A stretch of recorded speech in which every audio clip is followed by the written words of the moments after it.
अगर स्पष्टता लानी है तो सबसे महत्वपूर्ण चीज है आपकी रीढ़ को एक निश्चित अवस्था में होना चाहिए। आप देखेंगे इससे आपकी काम करने की क्षमता में एक जबरदस्त अंतर आएगा। आखिरकार आप जो कुछ भी अपने जीवन में करना चाहते हैं उसे लेकर आप में कितनी स्पष्टता है, इसी से सब तय होता है। हमेशा ऐसा होता है, हाँ या ना? अगर आप में स्पष्टता नहीं है तो आप आत्मविश्वास से इसकी भरपाई करने की कोशिश करेंगे। आत्मविश्वास स्पष्टता का एक बहुत ही खराब विकल्प है। ये ऐसे है मानो कोई व्यस्त हाईवे है, गाड़ियां तेज रफ्तार से दौड़ रही हैं, आपकी नज़र साफ नहीं है पर आप में आत्मविश्वास है।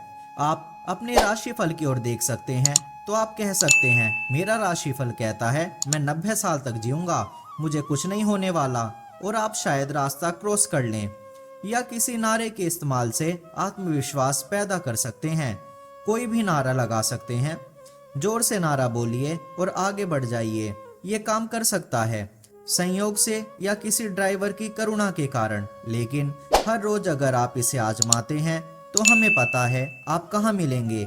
एक दिन शायद आप विश्वास के भरोसे पार चले जाएं। तो आत्मविश्वास स्पष्टता का विकल्प नहीं है। अगर आप कुछ भी सफलतापूर्वक करना चाहते हैं तो आप में स्पष्टता होनी चाहिए। अगर स्पष्टता लानी है तो सबसे महत्वपूर्ण चीज है आपकी रीढ़ को एक निश्चित अवस्था में होना चाहिए, क्योंकि आपका बोध बड़े पैमाने पर वहीं से तय होता है। देखिए, रीढ़ केवल एक भौतिक पदार्थ नहीं है, इसके द्वारा सूचनाएं भेजी जाती हैं। ये एक गहरा संचार नेटवर्क है। अगर आप इसे खो देते हैं या अगर ये असंवेदनशील हो जाती है तो आप नहीं जानते आप क्या खो रहे हैं। आप कुछ ऐसा खो रहे हैं जो अद्भुत है। तो ये सिर्फ शरीर का एक हिस्सा नहीं है, ये हमारे सिस्टम में होने वाले संचार का आधार है। मेरुदंड यानी रीढ़ अकेली वस्तु नहीं है, ये कई चीजों का जटिल मेल है। हर रोज इसे तानना जरूरी है। अगर ये खुद में घुस जाए तो रीढ़ की संचार क्षमता आमतौर पर खो जाती है। तो ये योग नमस्कार रीढ़ के कमर के इलाके को जबरदस्त तरीके से सक्रिय कर देता है।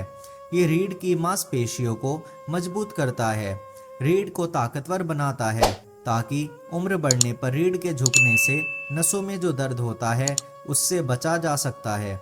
और अगर पहले से ही नुकसान हो चुका है तो आपकी रीढ़ को फिर से नया करने का सबसे अच्छा तरीका योग नमस्कार होगा। इसके फायदे पूरे शरीर में होते हैं।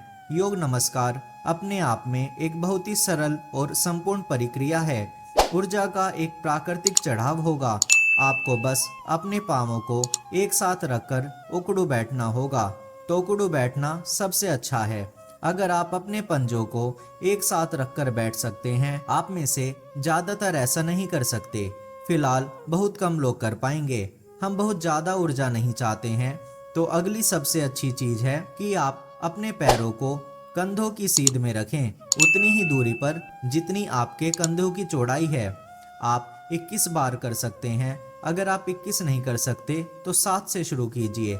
धीरे धीरे हर 2 दिन पर अगर आप एक बढ़ाते हैं तो लगभग 40 दिनों में आप 21 पर पहुंच जाएंगे। आप देखेंगे इससे आपकी काम करने की क्षमता में एक जबरदस्त अंतर आएगा।